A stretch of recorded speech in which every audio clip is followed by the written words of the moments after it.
Have you ever wondered what the secret is to building true wealth through real estate? Well, today I'm going to share that secret with you, so stay tuned. Hello everyone, welcome to Real Estate Talk. Goal on this channel is to make real estate easy for everyone, including you. So today I'm going to introduce you to what's called the BRRRR Method. It's BRRRR. This is the method that's going to help you build true generational wealth through real estate. So let's get started. So what exactly is this BRRRR method that we hear all about? Well, BRRRR stands for buy, renovate, rent, refinance, and repeat. It's a simple process, simple steps to buying real estate, renovating it, get some equity, you rent the unit out, you go to the bank, you refinance it, get a mortgage on it, and then you take that equity and you can repeat that process over and over again. This is how you build true generational wealth for you and your family. By doing this strategy, you're gonna help yourself exponentially grow your portfolio and create massive amounts of passive income throughout the years. Okay, so let's start with step number one. It's super simple, it's buy. There's a lot that goes into it, but very simply, you just wanna find a good property in a good location. Now, you do wanna find a property that is distressed. That is the key. Because finding a distressed property means usually you can find it at a discount, you can get it for cheap, no one wants it, and there's not a lot of people that are in the market for a distressed property. So again, you want to find this property below market value, you want to try to negotiate the best deal you can, you want to try to know as much about that property during this buying process so that way you're not going into it surprised. The best place that I found to find these properties is at the foreclosure auction. This is where houses are usually going to be distressed because either someone has passed away or someone just simply stopped paying the mortgage. Whatever the case is, those houses are typically in distress. They look bad, they haven't been taken care of, so you can usually get them for cheap. Remember, you make your money when you buy the house, not when you sell it or refinance. Step number two, the rehab process. As you can see, I'm in a house right now. We are currently rehabbing it.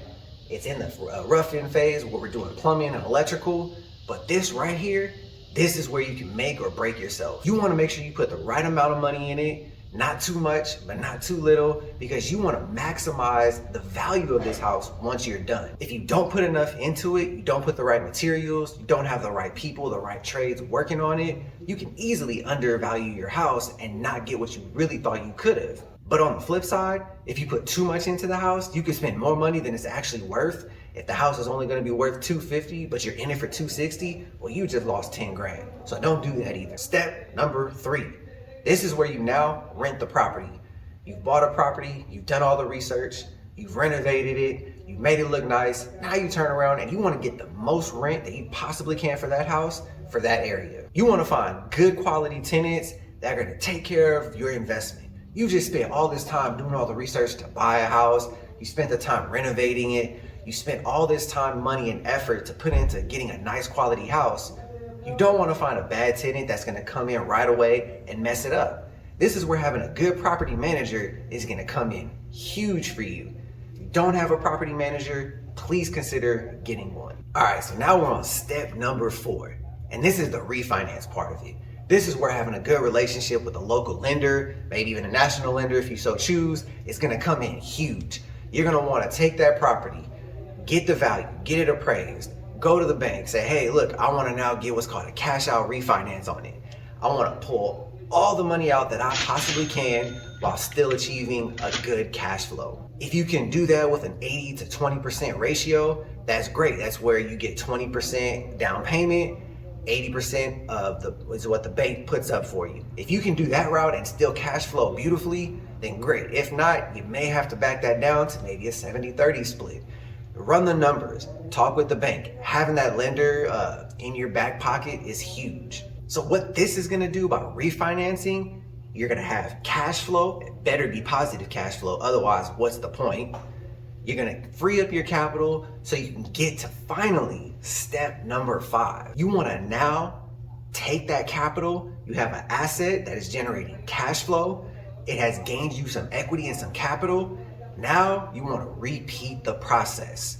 Start it all over again. If you've made $50,000, $60,000 in equity, great. You can keep that in the property, or you can pull it out, take that cash, do what's called a 1031 tax exchange, put it into another property that is now going to cash flow, or you can repeat this process and BRRRR another house, get something really cheap. Whatever the case is, you want to keep this process going. You want to try to BRRRR as many houses as you can every year.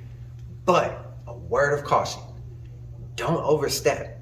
Start small. Start with something like one house, a single family home that's not too expensive, not too cheap, kind of right down the middle of the road.